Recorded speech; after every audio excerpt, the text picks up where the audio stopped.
नमस्कार दोस्तों। आज 12 फरवरी है और पूरे भारत में भारत बंद का शोर सुनाई दे रहा है।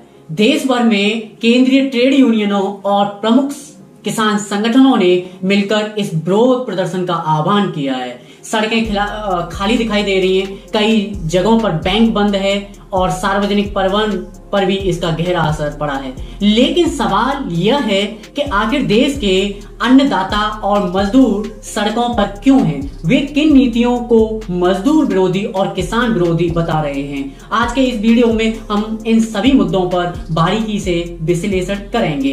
पहला है मुख्य मुद्दे और मांगे क्या हैं। इसका मुख्य केंद्र 3 बड़े कानून और नीतियां हैं। पहला, नए श्रम कानून अर्थात लेबर कोड्स। यूनियनों का कहना है कि नए कानून मजदूरों के हक छीनकर कंपनियों को ज्यादा ताकत देते हैं। काम के घंटे, छटनी के नियम और न्यूनतम मजदूरी जैसे मुद्दों पर विरोध सबसे तेज है। दूसरा है बिजली बिल 2025। प्रदर्शनकारियों को डर है कि इस बिल के आने से बिजली का निजीकरण बढ़ेगा, जिससे किसानों और आम आदमियों को मिलने वाली सब्सिडी खत्म हो सकती है और बिजली के दाम आसमान छू सकते हैं। तीसरा है बीज बिल 2025। किसानों का आरोप है कि यह बिल खेती पर कॉर्पोरेट कब्जे का रास्ता साफ करेगा। उन्हें डर है कि बीज बचाने और आपस में बांटने के पारंपरिक अधिकारों पर पाबंदी लग सकती है और उन्हें महंगी कंपनियों पर निर्भर रहना पड़ेगा। आज कौन सी सेवाएं प्रभावित हैं? अगर आप आज घर से बाहर निकलने वाले हैं, जान लीजिए कि कहां असर पड़ रहा है। पहला है बैंकिंग सेवाएं।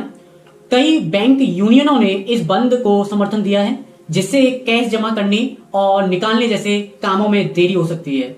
दूसरा है सार्वजनिक परिवहन, रोडवेज बसों और कुछ राज्यों में ऑटो टैक्सी यूनियनों ने हड़ताल का समर्थन किया है। हालांकि आवश्यक सेवाएं जैसे एम्बुलेंस और अस्पताल खुले रखे गए हैं। तीसरा है बाजार। कई औद्योगिक इलाकों और ग्रामीण क्षेत्रों में मंडियां और दुकानें बंद रहने की खबर आ रही हैं। अब बात कर लेते हैं सरकार और संगठनों का पक्ष क्या कहता है। जहां एक तरफ संगठन इसे कॉर्पोरेट समर्थक नीतियों के खिलाफ युद्ध कह रहे हैं, वहीं दूसरी तरफ सरकार का पक्ष भी जानना जरूरी है। सरकार का तर्क है कि ये सुधार अर्थव्यवस्था को आधुनिक बनाने और विदेशी निवेश अर्थात FDI लाने के लिए जरूरी है। सरकार का कहना है कि बिजली और बीज बिल में किए गए बदलावों से सिस्टम में पारदर्शिता आएगी और लंबे समय में किसानों को फायदा मिलेगा। लेकिन प्रदर्शनकारियों का कहना है कि सरकार संवाद के बजाय थोपने की नीति पर चल रही है। ट्रेड यूनियनों का कहना है कि जब तक इन मजदूर विरोधी संहिताओं को वापस नहीं लिया जाता, आंदोलन थमेगा नहीं। दोस्तों, आज का भारत बंद